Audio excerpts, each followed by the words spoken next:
मैं कृष्ण माधव आप सबको इकोनॉमिक क्लास में हार्दिक स्वागत करता हूं। जैसा कि पिछली वीडियो में हम लोगों ने डिस्कस किया था बार्टर सिस्टम पर। बार्टर सिस्टम क्या है, बार्टर सिस्टम की क्या डिफिकल्टीज है, इस पर हम लोगों ने पिछली वीडियोज में शुरू रखा था। आज हम लोग शुरू करेंगे कि जो बार्टर सिस्टम में जो डिफिकल्टीज आई, जो बार्टर सिस्टम में डिफिकल्टीज को दूर कैसे किया जाता है, तो उससे संबंधित अर्थात बार्टर सिस्टम को दूर करने के लिए कौन सी चीज को, कौन से ऐसा टूल्स लाया गया, इंस्ट्रूमेंट लाया गया जिससे बार्टर सिस्टम को जो प्रॉब्लम्स है, बार्टर सिस्टम से रिलेटेड जो डिफिकल्टीज है, इसको दूर किया जा सकता है। तो आज हम बार्टर सिस्टम जो exchange of goods to goods था, अर्थात वस्तु से वस्तु के बीच जो विनिमय होता था, उसको हम बार्टर सिस्टम कह देते हैं। और जिसमें हमें ये सबसे बड़ी डिफिकल्टीज आती थी कि उस समय कोई ऐसा कॉमन मेजर नहीं होता था कि जिससे दो गुड्स के बीच कंपेयर किया जा सके कि पर्टिकुलर एक गुड्स कितने की है, दो गुड्स कितने की है, और दोनों गुड्स में कितना का डिफरेंसेज हो और कितने के डिफरेंसेस के साथ इसको एक्सचेंज किया जाए। इसको लेकर के बड़ी डिफिकल्टीज थी। तब जाकर के क्या है, एक शब्द आया मनी। मनी का इंट्रोड्यूस किया गया। मनी का इंट्रोड्यूस लगभग हमारे यहाँ 6वीं सदी में स्टार्ट हो चुका था और उसी समय से मनी का इंट्रोड्यूस हुआ। धीरे धीरे यह मनी पहले कॉमोडिटीज मनी के रूप में था, इसके बाद धीरे धीरे ये बहुत सारे ऐसे, फिर गोल्ड का स्टार्ट किया गया, गोल्ड मनी आया, है ना। गोल्ड के बाद सिल्वर मनी आया, सिल्वर के बाद दूसरा जो है कॉपर मनी आया, कॉपर मनी के बाद जो है पेपर मनी आया, पेपर मनी के बाद आज हम देख रहे हैं कि हमारे बीच में प्लास्टिक मनी है। प्लास्टिक मनी के अलावा जो हमें इंटरनेट के जरिए, है ना, हम पैसे को हम क्या करते हैं, ट्रांसफर करना आज हम लोगों ने शुरू कर दिया है। ई मनी के रूप में उसका हम रूप ले लिया है। हम लोग पहले इन चीजों पर डिस्कस करेंगे कि हम मनी के फंक्शन से पहले हम बताएं कि मनी का फंक्शंस क्या है और मनी से किस प्रकार से बार्टर सिस्टम जैसे प्रॉब्लम को सॉल्व किया गया। उससे पहले हम लोग डिस्कस करें कि मनी होता क्या है। Money basically money was introduced as an instrument exchange. Money को इसलिए यूज किया गया कि यह मीडियम ऑफ एक्सचेंज, अर्थात इंस्ट्रूमेंट के रूप में एक्सचेंज का हम दो वस्तुओं के बीच में जो एक्सचेंज करें, अर्थात मीडियम ऑफ एक्सचेंज के रूप में काम करने के लिए, मीडियम ऑफ एक्सचेंज के रूप में यूज करने के लिए क्या है, ये मनी को लाया गया था। यानी मनी वाज इंट्रोड्यूस, उसको जो शुरुआत किया गया था, प्रारंभिकरण किया गया था, वह उसको इंट्रोड्यूस किया गया था किस रूप में, एज एन इंस्ट्रूमेंट। किस चीज के इंस्ट्रूमेंट के रूप में, एक्सचेंज के लिए। यानी दो या दो से अधिक वस्तुओं के बीच में जो एक्सचेंज करना है, उसके मीडियम के रूप में, उसके इंस्ट्रूमेंट के रूप में किसको लाया गया था, मनी को लाया गया था। ठीक है। और इस मनी को डेफिनेशंस को टाइम टू टाइम इसको कई रूप में, जैसे जैसे प्रोसेस होता चला गया, सभ्यता का विकास होता चला गया, उस तरीके से उस आधार पर मनी को भी अलग अलग रूप में डिफाइन किया गया। जो मनी को जो डिफाइन किया गया है, एक तो हम लीगल जो डेफिनेशन ऑफ मनी हम देते हैं, एक लीगल डेफिनेशन, और दूसरा है फंक्शनल डेफिनेशन है, और तीसरा नैरो एंड ब्रॉड डेफिनेशन है। यह डेफिनेशन 3 पार्ट में मनी को डिफाइन किया गया। पहला जो डेफिनेशन रखा गया, उस डेफिनेशन को कहा गया लीगल डेफिनेशन। लीगल डेफिनेशन किस लिए, लीगल का मतलब कानूनी रूप से, जिसको सरकार मान्यता देता हो, जिसको सरकार मान्यता देता हो, उस मनी को, और सरकार के मान्यता के अनुसार जब कोई चीज काम करना शुरू करे एज ए एक्सेप्टेबल थिंग के रूप में, तो वह क्या हो जाता है, लीगल मनी। इसलिए लीगल मनी क्या है, legal money anything declare by government as money is called the money. यानी कोई भी मनी को अगर गवर्नमेंट डिक्लेयर कर दे मनी के रूप में, या किसी भी चीज को जब गवर्नमेंट डिक्लेयर कर दे मनी के रूप में, तो उसको हम क्या बोलते हैं, लीगल मनी के रूप में उसको हम कंसीडर करते हैं, या इसको हम लीगल डेफिनेशन ऑफ मनी के नाम से जानते हैं। जैसे हमारे यहां जितने भी कॉइन्स है, जितने भी करेंसीज है, यह लीगली गवर्नमेंट के द्वारा डिक्लेयर्ड है। गवर्नमेंट ने इसको डिक्लेयर किया है। गवर्नमेंट ने इसको डिक्लेयर कर दिया कि 10 रुपए का ये जो सिक्का है या 10 रुपए का जो करेंसी है, ये हमारा क्या है, लीगल मनी है। तो लीगल मनी का मतलब कि जिसको गवर्नमेंट मान्यता दे दे वह लीगल मनी होता है। दूसरा, फंक्शनल डेफिनेशन।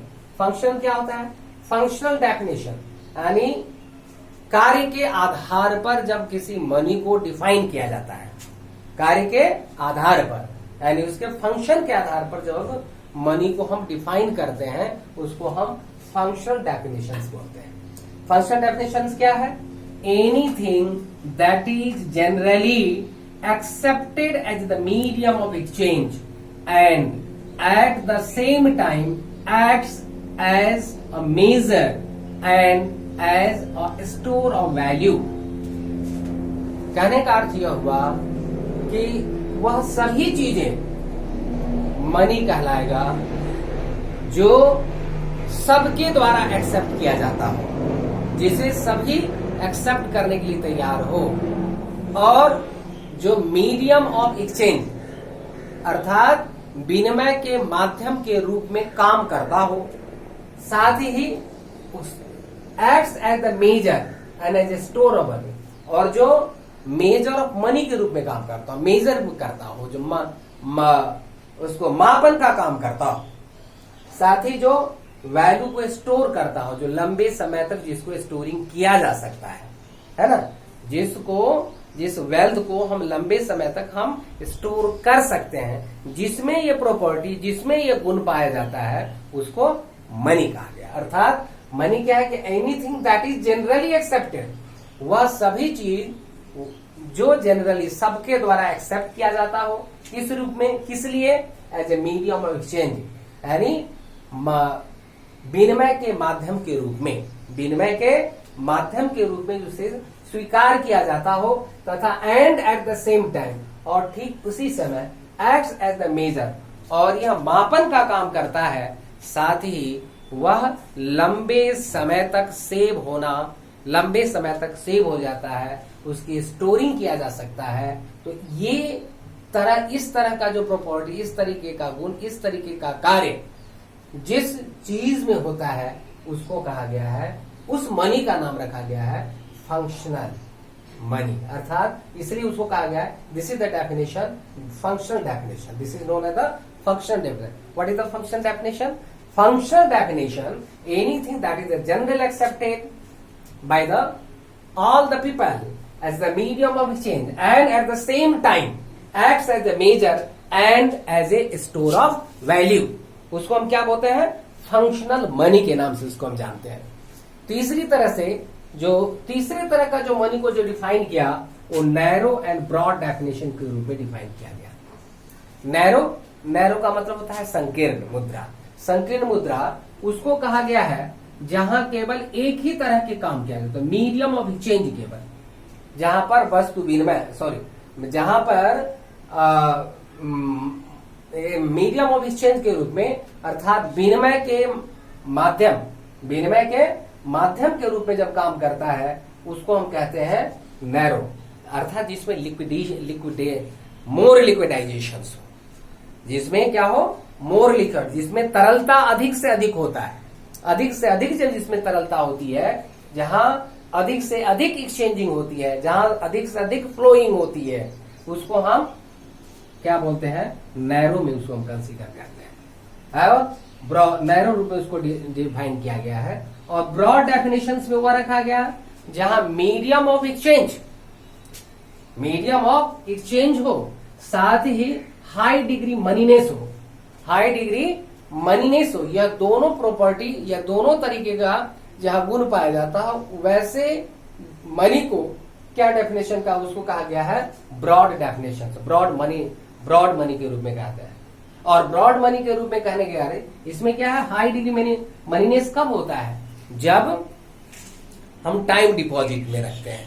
टाइम डिपॉजिट का मतलब होता है जब हम एक गिवन पीरियड तक मनी को हम डिपॉजिट करते हैं और उस पीरियड के बाद ही एक बार उसका जो मैच्योरिटी पीरियड है, मैच्योरिटी पीरियड के बाद ही जब उसको हम विड्रॉ करते हैं, फिर उसको हम यूटिलाइज करते हैं, फिर उसको हम फ्लो में लाते हैं, फिर हम उसको लिक्विडाइज के रूप में लेते हैं, यूटिलाइज करते हैं, तो इसको हम कहते हैं मनीनेस के रूप में इसको हम लेते हैं। अर्थात जिसमें time deposit at the bank and the post office, जैसे 5 ईयर्स के लिए, 10 ईयर्स के लिए, है ना, जो टाइम डिपॉजिट किया जाता है, जिसको हम कहते हैं सावधि जमा, हिंदी में इसको बोलते हैं सावधि जमा, जिसको हम टाइम, जैसे उसको हम टाइम डिपॉजिट के दो लेते हैं। एक एफडी होता है जिसको फिक्स डिपॉजिट करते हैं, जो 5 साल, 6 साल, 10 साल, 8 साल, 2 साल, इस तरह के इतने वर्षों के लिए जब हम पैसा हम क्या कर देते हैं, फिक्स कर देते हैं।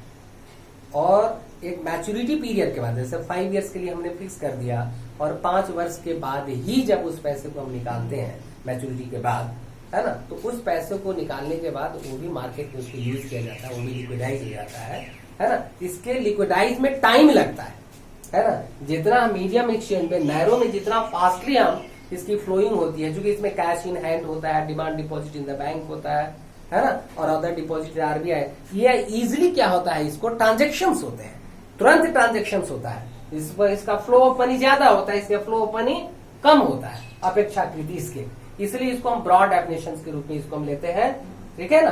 तो अर्थात इसमें मीडियम एक्सचेंज के अलावा इसमें हम किस चीज को लेते हैं, जिसमें हाई मनीनेस हो, जिसमें टाइम डिपॉजिट मनी रखा गया हो बैंक में या पोस्ट ऑफिस में, तो इस तरीके के मनी को हम क्या करते हैं, ब्रॉड डेफिनेशन में लेते हैं इसको। The broad as a medium of exchange and also those things which have high degree of moneyness, that is the time deposit at the bank and the post office. ये तो हमारा था money का definition. अब हम बात करते हैं क्लासिफिकेशन ऑफ मनी, मनी को क्लासिफाई करना।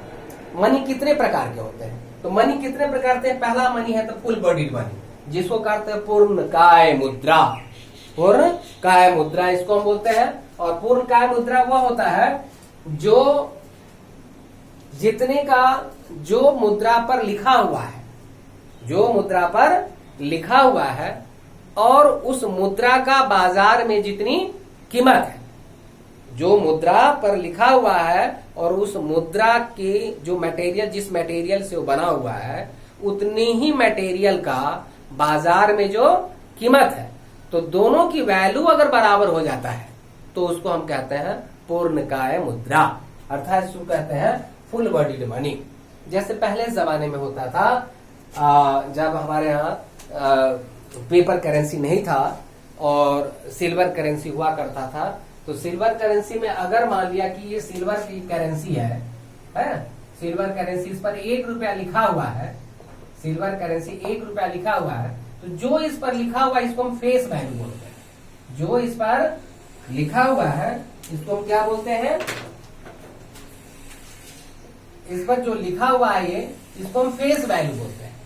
तो फेस वैल्यू, और ये मुद्रा जो है जिस मटेरियल से बना हुआ है, इसको, इस मुद्रा को अगर इसको हटा दें, इसकी फेस वैल्यू नहीं, इतने ही मुद्रा की, इतनी ही क्वांटिटी को अगर बाजार में बेचते हैं तो वह बिकता भी है 1 रुपीज में ही। इस पर लिखा हुआ भी 1 रुपीज है और इसको हटा करके यही मटेरियल को बाजार में इतनी ही क्वांटिटी को बेचते हैं तो वह कितना में बिक जाता है, 1 रुपीज में। अर्थात कहने का मतलब ये हुआ, इस पर जो लिखा हुआ है 1 रुपीज अर्थात फेस वैल्यू, और इस मटेरियल का मार्केट में बेचने पर जो कॉस्ट हुआ वो अभी 1 रुपया, अर्थात फेस वैल्यू और इंटेंसिक वैल्यू अर्थात मटेरियल की वैल्यू, कमोडिटीज की वैल्यू, दोनों जब बराबर हो जाए तो उसको हम बोलते हैं, क्या बोलते हैं इसको, फुल बॉडीड मनी, पूर्णकाय मुद्रा। ये पहले हुआ करता था सिल्वर करेंसी का, सिल्वर कॉइन जब था, सिल्वर कॉइन्स के टाइम में उस पर जो लिखा रहता था और उसका जो उस सिल्वर का जो मार्केट में प्राइस होता था वह लगभग दोनों इक्वल होता था, इसीलिए इसको फुल बॉडीड मनी कहते हैं। दूसरा आता है क्रेडिट मनी। क्रेडिट मनी क्या होता है, जिसको हम साख मुद्रा बोलते हैं। क्या बोलते हैं इसको हम हिंदी में, साख मुद्रा। शाख मुद्रा क्या हुआ, जो मनी वैल्यू है और जब मनी वैल्यू कॉमोडिटी वैल्यू से ज्यादा हो, कहने का मतलब फेस वैल्यू इंट्रिंसिक वैल्यू से ज्यादा हो। हमने क्या कहा कि जो मुद्रा पर जो लिखा हुआ रहता है, मुद्रा पर अगर 10 रुपया लिखा हुआ है, जैसे हमारे पास 10 रुपए का करेंसी है, तो 10 रुपए का करेंसी है, उस पर लिखा हुआ है 10, तो जो लिखा हुआ है 10 वह हो गया फेस वैल्यू। और मान लिया कि उतने ही 10 रुपए की करेंसी वाला जो पेपर है, उस पेपर को अगर हम मार्केट में बेचें, अगर उस पर से हम फेस वैल्यू खत्म कर दें और उतना ही पेपर अगर मार्केट में बेचे तो उसकी वैल्यू क्या होगी, यानी 5 पैसा, 10 पैसा, 20 पैसा, 1 रुपया, ये मार्केट में उसकी उस पेपर की वैल्यू होगी। इसीलिए लेकिन उस पर लिखा हुआ है जितना कितना 10 रुपया, लेकिन उस कॉमोडिटीज की वैल्यू कितनी है 50 पैसा, 1 रुपया। तो यहां पर फेस वैल्यू जब मटेरियल वैल्यू से ज्यादा होगा तो उसको बोलते हैं क्रेडिट मनी। क्या बोलते हैं उसको, क्रेडिट मनी। तो जितने भी करेंसीज हैं, है ना, जितने भी करेंसीज हमारे यहाँ है, जितने भी क्वाइंस हमारे यहाँ है, या जहां भी हम देखते हैं, हमारे यहाँ नहीं, डॉलर भी है, जो भी है, तो जो फेस वैल्यू है उसकी मटेरियल वैल्यू से ज्यादा है, इसलिए इसको हम क्रेडिट मनी के नाम से जानते हैं।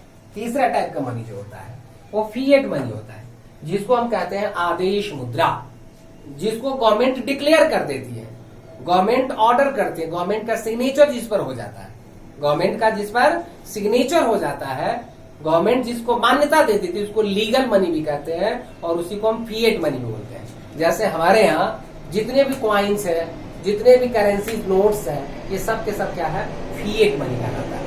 दूसरा कहलाता है फ्यूडिशियरी मनी, है ना। फ्यूडिशियरी मनी क्या होता है, इसको न्यास मुद्रा हिंदी में बोलते हैं। और फ्यूडिशियरी मनी क्या होता है कि जो मुद्रा स्वीकार किया जाता है, एक देने वाला व्यक्ति किसी दूसरे व्यक्ति को देता है, एक देता जब किसी दूसरे व्यक्ति को देता है, तो वह जब व्यक्ति वह उस चीज को ले लेता है, स्वीकार कर लेता है, राइट ना। तो यह डिपेंड उस पर करता है कि उस मनी को एक्सेप्ट करे या ना करे, है ना। कोई जैसे मान लिया कि मैंने किसी को 5,000 रुपया, हमें किसी को 5,000 रुपया देना है, तो 5,000 रुपया देने के लिए हमने उसके 5,000 रुपए का कैश दे दिया, तो सॉरी 5,000 रुपए का उसको चेक दे दिया, 5,000 रुपए का क्या दे दिया, चेक।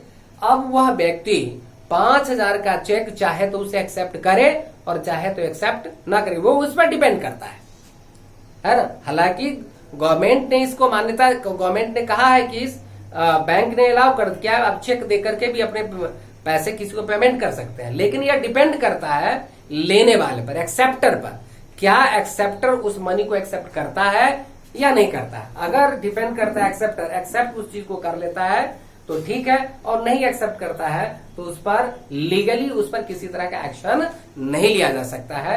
तो ऐसे मुद्रा को एक न्यास मुद्रा के रूप में कहा गया है, उसको हम कहते हैं जैसे चेक है, यह चेक वो जो है वो डिपेंड करता है एक्सेप्टर पर, आइदर एक्सेप्ट और नॉट एक्सेप्ट, है ना। अगर एक्सेप्ट कर लेता है तो उस मुद्रा को यूज किया जा सकता है और उसी के जरिए हम क्या करते हैं, मनी को ट्रांजेक्शन किया जाता है ना। बैंक से निकाला जाता है चेक के जरिए, किसी एक व्यक्ति से दूसरे व्यक्ति को ट्रांसफर किया जाता है ना। तो यह भी एक मुद्रा है, जिस ये मुद्रा जो है न्यास मुद्रा है। यह लीगली नहीं है कि अगर नहीं लेगा एक्सेप्ट करने वाला व्यक्ति, वो एक्सेप्ट नहीं करता है तो उस पर हम लीगली कोई एक्शन नहीं ले सकते हैं, इसलिए इसको हम फ्यूडिशियरी या न्यास मुद्रा के नाम से जानते हैं।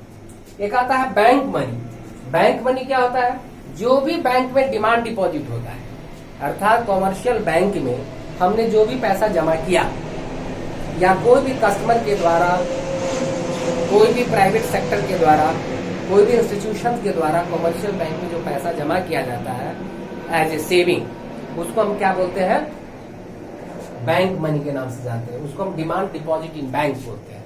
डिमांड डिपॉजिट इन बैंक इसलिए बोलते हैं कि जब चाहे कोई कस्टमर जो पैसा अपना जमा किया है, जब चाहे तो डिमांड कर सकता है, ले सकता है, इसलिए इसको हम डिमांड डिपॉजिट बोलते हैं। तो ये डिमांड डिपॉजिट इन बैंक है, इसी को हम बैंक मनी भी बोलते हैं। एक आता है high power money. High power money क्या होता है, जो लोगों के हाथ, करेंसी विद द पीपल, लोगों के हाथ में जो पैसा होता है, साथ ही vault cash in the commercial bank, vault cash in the commercial bank में जो वॉल्ट कैश किसको कहते हैं, जो तिजोरी नकद कहते हैं। तिजोरी नकद क्या होता है कि हर कॉमर्शियल बैंक अपने पास कुछ एडिशनल कैश रखता है। वह इसलिए रखता है कि कोई भी अचानक आकस्मिक कोई ऐसी परिस्थितियां उत्पन्न हो जाए तो उससे बचने के लिए, उससे सामना करने के लिए वॉल्ट कैश अपने पास रखता है हर कॉमर्शियल बैंक, है ना, जिसको हम कहते हैं तिजोरी नकद के रूप में कहते हैं। तो उस मुद्रा को करेंसी विद द बैंक और वॉल्ट कैश, और तीसरा cash reserve of commercial bank in. तो आरबीआई के द्वारा, आरबीआई में जो कैश रिजर्व अमाउंट होता है ना, जैसे सीआरआर के रूप में जो पैसा जमा किया जाता है आरबीआई में, किसके माध्यम से, कॉमर्शियल बैंक के द्वारा, है ना। तो यह तीनों तरह के अमाउंट को जो कहा गया है हाई पावर मनी के रूप में कंसीडर किया गया है। Currency with the bank, currency with the hand of the people, vault cash और cash reserve of the commercial bank in RBI, इसको मिलाकर के हाई पावर मनी होता है। दूसरी चीज हमें ये भी देखा कि हमारे यहाँ जो है लीगल टेंडर मनी, जो लीगली जो एक्सेप्ट दे जाए, गवर्नमेंट ने जिसको लीगली मान्यता दे दिया, लीगल टेंडर मनी हो गया। इसके दो टाइप्स होते हैं, लिमिटेड और एक होता है अनलिमिटेड। जितने भी कॉइन्स है ना, जो एक सर्टेन सीमा तक ही किसी को पेमेंट किया जा सकता है, उस सर्टेन सीमा के बाद अगर कोई एक्सेप्ट करने वाला नहीं एक्सेप्ट करता है तो उस पर कोई कानूनी कार्रवाई नहीं की जा सकती। इसलिए उसको हम बोलते हैं लिमिटेड टेंडर मनी। जैसे जितने भी कॉइन्स है हमारे यहाँ वो लिमिटेड टेंडर मनी के नाम से निकाला जाता है। और तो अनलिमिटेड लीगल टेंडर मनी कि जिसको अगर हमें पेमेंट करना है और वह व्यक्ति अगर उस पैसे को लेने से इनकार करता है तो उस पर लीगल एक्शन लिया जा सकता है, इसलिए इसको अनलिमिटेड लीगल टेंडर मनी। मान लिया कि किसी को 5 लाख रुपया देना है तो 10 रुपए के कैश को, 10 रुपए के नोट का ही अगर 5 लाख रुपया हम गिन कर देते हैं तो उसको एक्सेप्ट करना पड़ेगा। 100 रुपए के नोट का ही अगर 5 लाख रुपया उसको हम देते हैं तो उसको एक्सेप्ट करना पड़ेगा। इसलिए कहते हैं इसको अनलिमिटेड लीगल टेंडर मनी के नाम से जानते हैं। ठीक है, तो ये हो गया लिमिटेड, मतलब जिसमें क्वाइंस जो है कोई एक सर्टेन लिमिट के बाद वो लेने वाला व्यक्ति उसको एक्सेप्ट करे या ना करे, वो डिपेंड करता है उस पर। और नहीं, अगर वो नहीं एक्सेप्ट करता है एक सर्टेन लिमिट के बाद तो उसको उस पर किसी तरह लीगल एक्शन नहीं लिया। इस तरीके से आज हमने देखा कि मनी क्या है और मनी के टाइप्स कितना है, समझ गए। अब हम डिस्कस करेंगे नेक्स्ट वीडियो में कि मनी का फंक्शन क्या है, मनी का फंक्शन क्या है। तो आज हम केवल इतनी ही पर अपने क्लासेस का आज हम एंड करते हैं इन्हीं शब्दों के साथ। आप सबको बहुत बहुत धन्यवाद। Thanks for watching the video.